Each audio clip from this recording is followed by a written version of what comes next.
सहनाववतु सहनौ भुनक्तु सह वीर्यं करवावहै तेजस्विनावधीतमस्तु मा विद्विषावहै।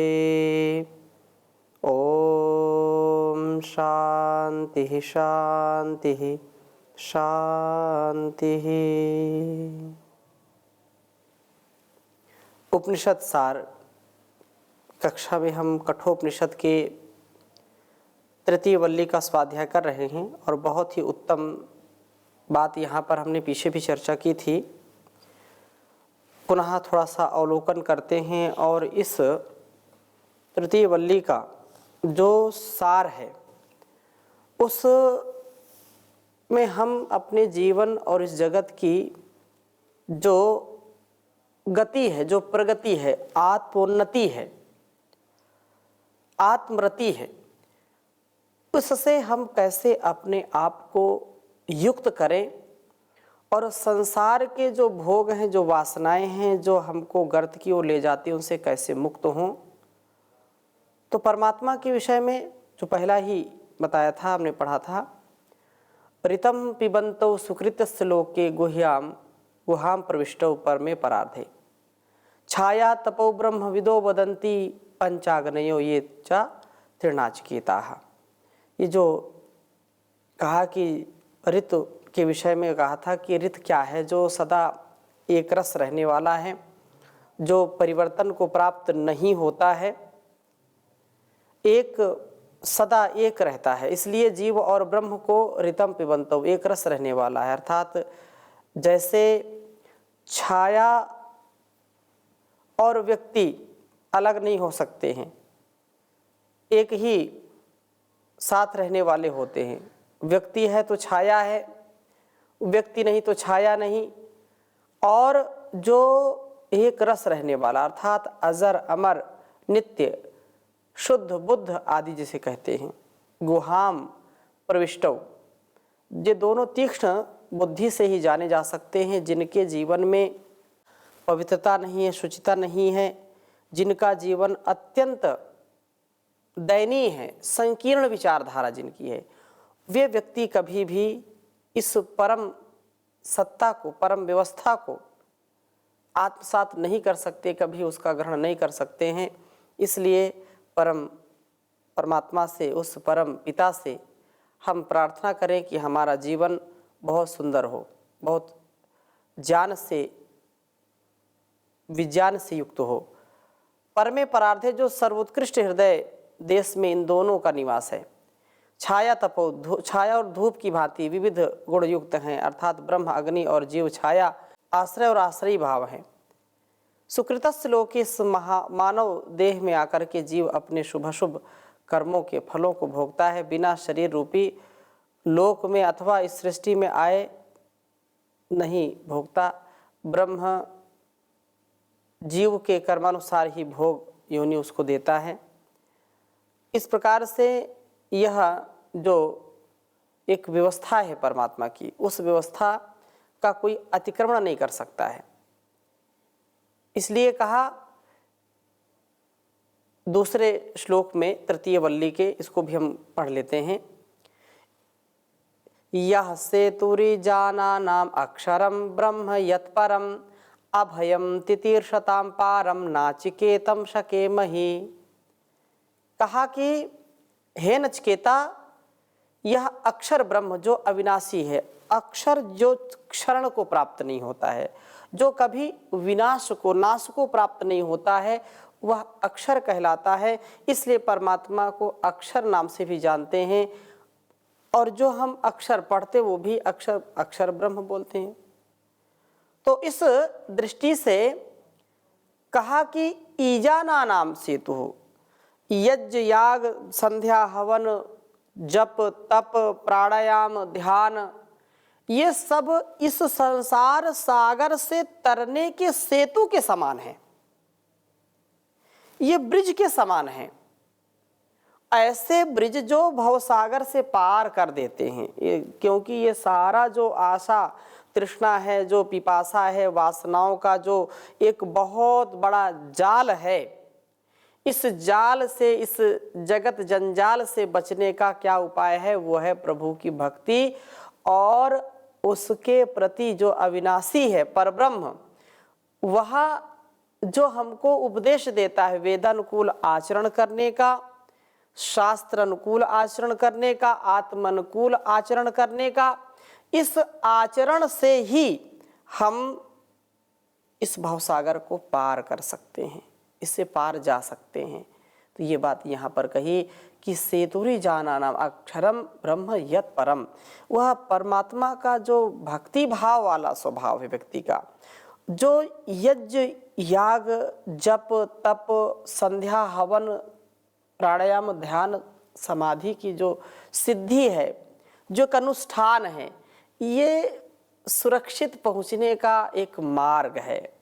नहीं तो संसार सागर, ये संसार की जो एक बहुत गहरी एक नदी है और इस नदी में मगरमच्छ है, इसमें इतनी समस्याएं हैं, इतनी जटिलताएं हैं, इतनी उलझने हैं जिससे हम पार नहीं जा सकते हैं। इसलिए महाराज भर्तृहरि ने लिखा, आशा नाम नदी मनोरथ जला, तृष्णा तरंगा कुला, रागा ग्राहवती वितर्क विहगा, धैर्य द्रुमा ध्वंसिनी, मोहावर्त सुदुस्तराति गहना, प्रोतुंग चिंता तटी, तस्या पारगतः विशुद्ध मनसो, नंदन्ति योगीश्वरा, नंदन्ति योगीश्वरा। ये जो संसार सागर है, एक नदी के समान है। आशा तृष्णा ये बहुत बड़ी विशाल नदी है। आशा नाम नदी मनोरथ जला, जिसमें मन की तरंगे वासनाएं उठते रहते हैं और उनको पूरा करने के लिए व्यक्ति लगा रहता है, लेकिन उनको पूरा नहीं कर पाता है। इसलिए यह राग ग्राहवती वितर्क भीगा, राग और द्वेष ये दो ऐसे दुर्गुण हैं जिससे व्यक्ति अपने लक्ष्य तक नहीं पहुंच पाता है। राग और द्वेष से व्यक्ति भ्रमित हो जाता है, भटक जाता है। इसलिए कहा कि राग रूपी जो मगर हैं, मगरमच्छ, वो ऐसे इस नदी में बहुत टहल रहे हैं और जरा सा जो है हमसे चूक हुई, जरा से सावधानी हटी तो तुरंत वो अटैक करेंगे, तुरंत हमारा जो है नाश कर देंगे, हमको अपने गाल का जो है ग्रास बना लेंगे, अपने मुख का ग्रास बना लेंगे, काल के गाल में हम समा जाएंगे। तो ये संसार ऐसा ही है। और रागा ग्राहवती वितर्क वेगा, धैर्य ध्रुवम ध्रुम ध्वंसनी, ये धैर्य रूपी जो बहुत बड़ा एक साधन है। धैर्य जो धर्म का प्रथम लक्षण है, धैर्य टूट जाता है, ध्वंस कर दे, धैर्य को बिल्कुल उखाड़ फेंकते हैं। तो जब व्यक्ति धार्मिक ही नहीं रहेगा तो कार्य कैसे होगा?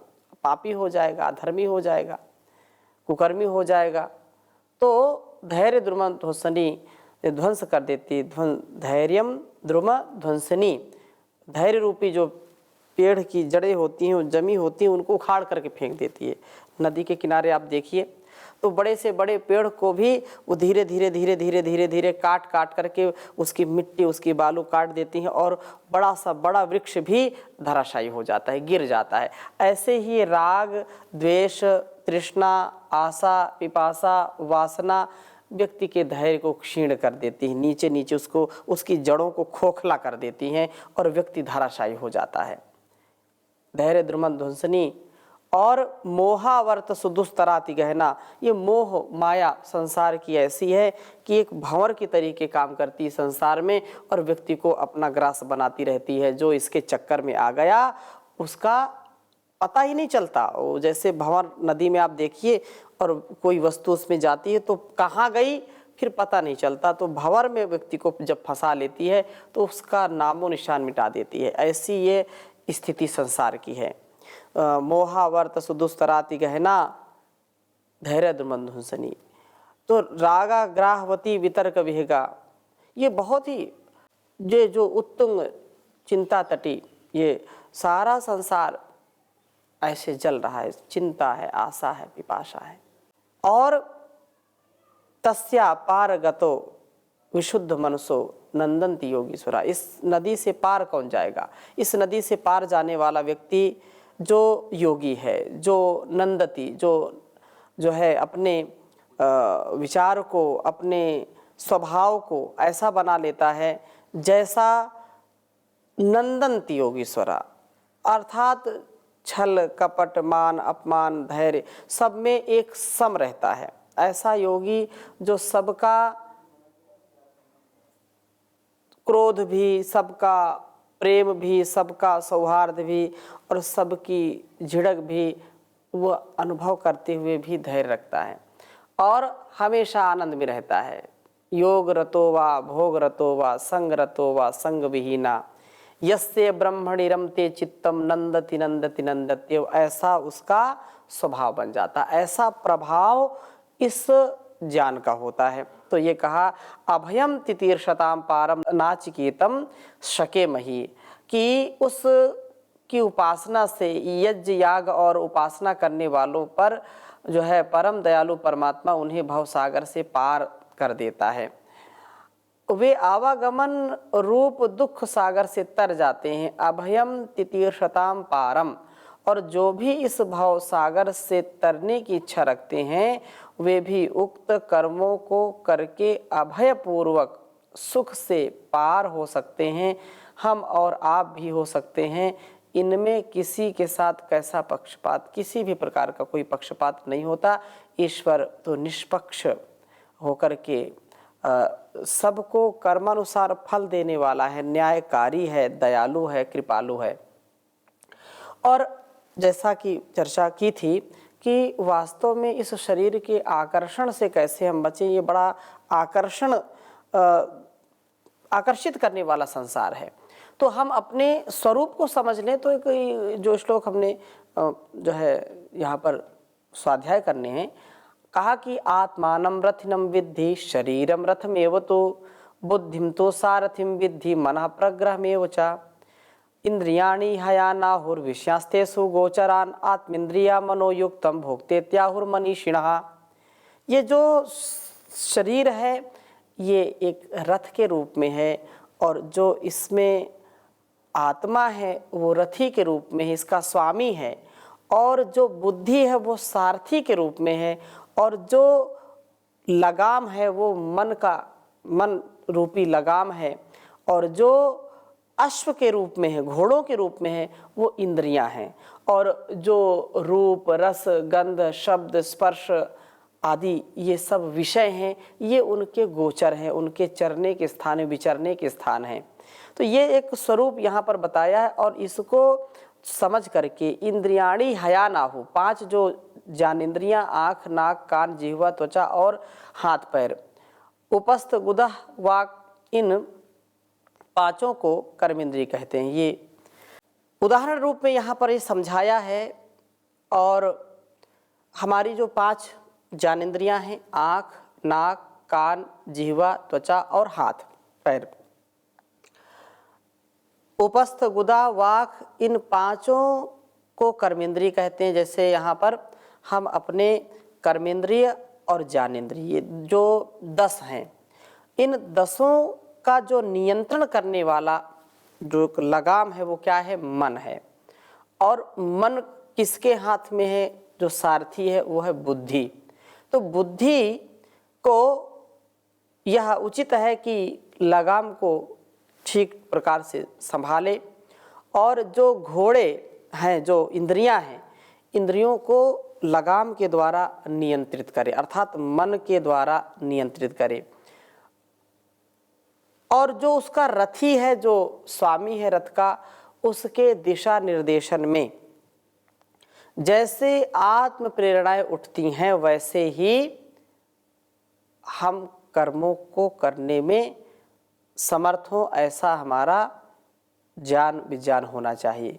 तो ये जो ज्ञानेंद्रियाँ, कर्मेंद्रियाँ हैं, इनके जो एक प्रकार से गोचर हैं, विचरने के जो स्थान हैं, वो रूप, रस, गंध, स्पर्श, शब्द आदि इनमें ही विचरण करते हैं।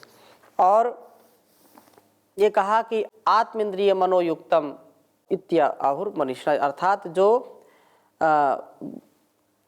आत्म इंद्रिय मनोयुक्तम भोक्ते त्याहुर मनीषणा, ये भोक्ता कहलाता है। तो भोक्ते त्याहुर मनीषणा, जो इनसे भोग भोगते हैं, आत्मा, इंद्रिय और मन के युक्त, मन से युक्त इसका जो भोक्ता है, ऐसा मनीषिणः आहु, मनीषी गुरु पुरुषों का कथन है। इसका रहस्य यह है कि कुछ लोग शरीर को ही सब कुछ समझ लेते हैं, शरीर का ही सुबह से शाम तक ध्यान रखते हैं और आत्म उन्नति के लिए कुछ कार्य नहीं करते, तो वे भी इस प्रकार से ब्रह्म को प्राप्त नहीं कर सकते हैं, जो केवल भौतिक शरीर की ही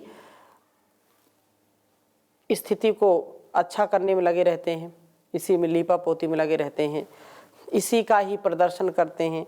शरीर तो एक साधन है, प्रभु दर्शन के लिए मिला है, हम इससे बचें। इसका यदि जीवन में हम समुचित उपयोग करते हैं तो निसंदेह हमारा जो ज्ञान विज्ञान है वो बहुत ही सार्थक होगा। इसलिए जब व्यक्ति, मनीषी जो पुरुष है, उनका जो कथन है, महाजनो येन गता सपंथा ऋषिराम चरितम सत्यम, उनके द्वारा बताए गए मार्ग का जब हम आलंबन लेकर के कर्म करते हैं तो फिर कभी भी हमारा पतन नहीं होता है, सदा उत्थान ही उत्थान होता रहता है। और उत्थान के लिए हम जब क्रियाशील होते हैं तो इसमें सावधानी भी बहुत आवश्यक है। विनाश काले विपरीत बुद्धि, व्यक्ति का व्यक्तित्व कृतित्व नष्ट हो जाता है जब उसकी बुद्धि ठीक काम नहीं करती है। यदि सारथी ठीक नहीं है, रथी बहुत अच्छा है, बहुत विद्वान है, बुद्धिमान है, बलवान है, धनवान है, और उसका चालक यदि ठीक नहीं है तो उसके जीवन का जो है कोई भरोसा नहीं, खतरा रहता है। पता नहीं कब कहाँ पर भिड़ा दे, कब कहाँ पर उस रथ को गर्त में गिरा दे। तो ऐसा जो स्वभाव है, इस स्वभाव को हम समझें और जीवन को समझें, जगत को समझें। तो उक्त विषय के विषय में और बहुत सुंदर बात कही है कि जब हम सारथी को ठीक रखते हैं तो सारथी यदि ठीक है हमारा तो सब प्रकार से हम उन्नत बन जाते हैं। इसलिए कहा कि जिसका मन और जिसका सारथी ठीक नहीं है, अर्थात लगाम भी गड़बड़ और सारथी भी गड़बड़, तो फिर उसका अस्तित्व क्या रहेगा। जिससे नियंत्रण किया जाता है वही नहीं प्रशिक्षित है, या सारथी बहुत अच्छा है, लगाम ठीक नहीं है, मन ठीक नहीं है, तो अच्छी बात नहीं होगी।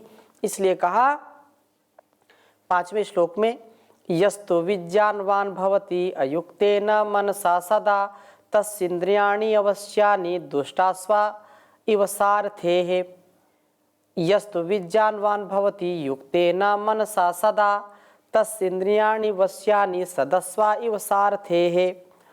दो श्लोकों को हम लेते हैं।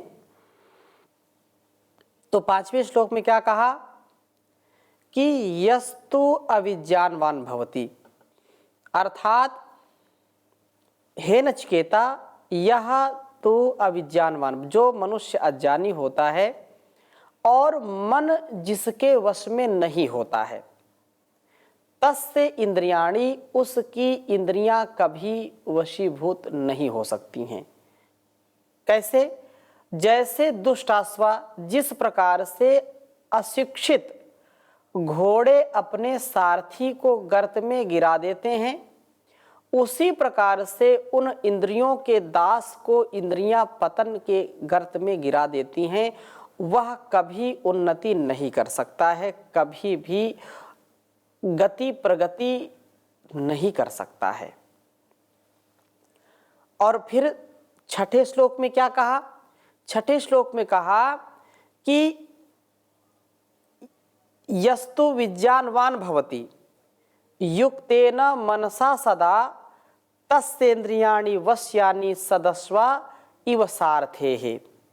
बहुत सुंदर बात कही है कि जिसको, जो व्यक्ति ज्ञानी है, जिसे प्रकृति पुरुष का विवेक है, मन जिसके वश में है, उसकी इंद्रियां भी सदा वश में रहती हैं। क्योंकि बुद्धि का नियंत्रण जो है मन के ऊपर, मन का नियंत्रण इंद्रियों के ऊपर होता है। तो जब मन से हम इंद्रियों को व्यवस्थित रखेंगे तो इससे हम गर्त में गिरने से बचेंगे, विनाश से बचेंगे, विनाश की ओर जाने से बचेंगे, अकल्याण की ओर जाने से बचेंगे।